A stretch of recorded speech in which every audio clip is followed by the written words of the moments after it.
पता चला कि अग्रवाल परिवार के लिए कानून से खिलवाड़ करना कोई नई बात नहीं। दरअसल नाबालिग आरोपी के पिता विशाल अग्रवाल पुणे के जाने माने रियल एस्टेट कारोबारी हैं, जबकि विशाल के पिता सुरेंद्र कुमार अग्रवाल यानी नाबालिग आरोपी के दादा भी उतने ही रईस। आरोप है कि नाबालिग आरोपी के दादा सुरेंद्र कुमार अग्रवाल का अंडरवर्ल्ड डॉन छोटा राजन से कनेक्शन था। सुरेंद्र कुमार अग्रवाल का अपने भाई आर.के. अग्रवाल से संपत्ति को लेकर विवाद था। आरोप है कि इस मामले में सुरेंद्र अग्रवाल ने अंडरवर्ल्ड डॉन छोटा राजन की मदद ली थी। आरोप ये भी है कि उन्होंने छोटा राजन के गुर्गे विजय पुरुषोत्तम साल्वी से बैंकॉक में जाकर मुलाकात की थी।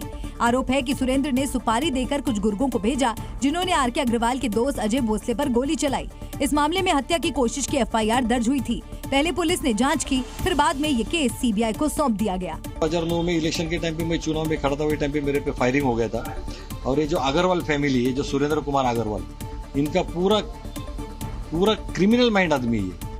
इस मामले में आपराधिक साजिश, हत्या के प्रयास समेत दूसरी गंभीर धाराओं में केस दर्ज किया गया था।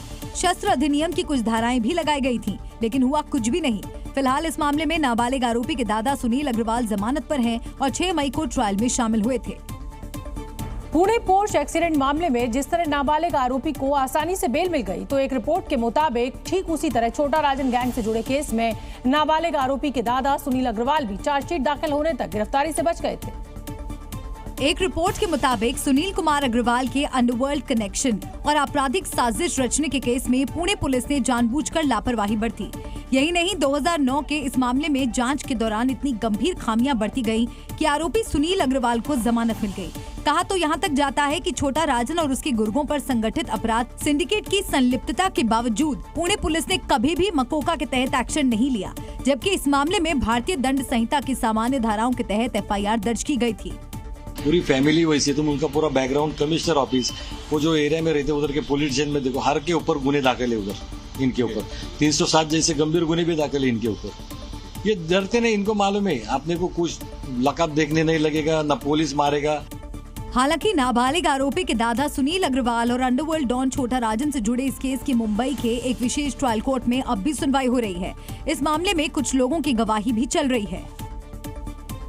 उधर पुणे में एक्सीडेंट करने वाले नाबालिग आरोपी के खिलाफ पुलिस ने मोटर व्हीकल एक्ट की धारा 185 जोड़ दी है, जिसके मुताबिक शराब पीकर गाड़ी चलाना अपराध है। यही नहीं, आरोपी को फिर से जुवेनाइल जस्टिस बोर्ड के सामने भी पेश किया गया। हालांकि अभी तक नाबालिग आरोपी की ब्लड रिपोर्ट नहीं आई है, लेकिन पुलिस ने ये धारा जोड़कर मान लिया है कि नाबालिग आरोपी ने गाड़ी चलाते वक्त शराब पी रखी थी। यहाँ गौर करने वाली बात यह है कि पुलिस ने नाबालिग आरोपी का ब्लड टेस्ट घटना घटने के 9 घंटे बाद करवाया।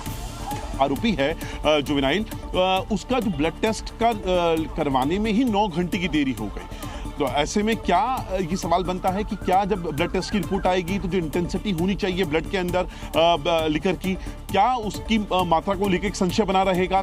ब्लड टेस्ट से शराब पीने के 12 घंटे बाद तक खून में अल्कोहल का पता लगाया जा सकता है, लेकिन ये भी अल्कोहल लेने की मात्रा पर निर्भर करता है। अगर खून में अल्कोहल की मात्रा 0.08 है तो उसे पचाने में सिर्फ 5.5 घंटे लगते हैं। उधर Pune hit and run case में एक और चौंकाने वाली बात पता चला कि 2 सॉफ्टवेयर इंजीनियर्स की जान लेने वाली लग्जरी पॉर्श टेक्कन कार का रजिस्ट्रेशन तक नहीं हुआ था।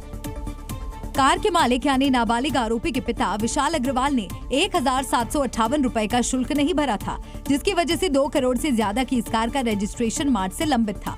महाराष्ट्र के परिवहन आयुक्त के मुताबिक बेंगलुरु के एक डीलर ने मार्च में इस पॉर्श कार का आयात किया था, जिसे बाद में टेम्परेरी रजिस्ट्रेशन के साथ कार को महाराष्ट्र भेजा गया था।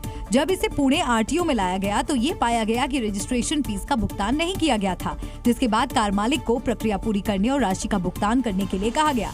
लेकिन इसके बावजूद पंजीकरण प्रक्रिया को पूरा करने के लिए कार को आरटीओ नहीं लाया गया। अधिकारियों की माने तो चूंकि रजिस्ट्रेशन नहीं हुआ था, लिहाजा पॉर्श कार को सिर्फ आरटीओ ऑफिस तक लाया जा सकता था। लेकिन पैसों की हनक देखिए, नाबालिग आरोपी बिना किसी खौफ के इसे सड़कों पर दौड़ा रहा था, वो भी 200 किलोमीटर प्रति घंटे की रफ्तार से। पुणे पॉर्श कार एक्सीडेंट मामले में सियासत भी तेज होती नजर आई। विपक्षी दलों ने पुणे पुलिस और महाराष्ट्र की सरकार को घेरना शुरू कर दिया और शिवसेना यूबीटी के बाद कांग्रेस इसे चुनावी मुद्दा बनाती नजर आई। राहुल गांधी ने वीडियो जारी कर इस मुद्दे पर बीजेपी को कटघरे में खड़ा करने की कोशिश की। अमीर घर का 16 साल का 17 साल का बेटा पोर्श गाड़ी को शराब पी के चलाता है और 2 लोगों की हत्या करता है, तो उसे कहा जाता है कि ऐसे लिख दो। ऐसे ट्रक ड्राइवर से, बस ड्राइवर से क्यों नहीं लिखाते? जिसके बाद महाराष्ट्र के डिप्टी सीएम देवेंद्र फडणवीस सामने आए और राहुल गांधी पर इस मामले में राजनीति करने का आरोप लगाया।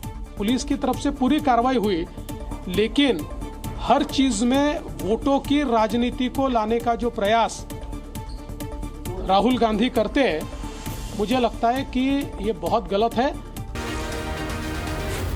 जी न्यूज़।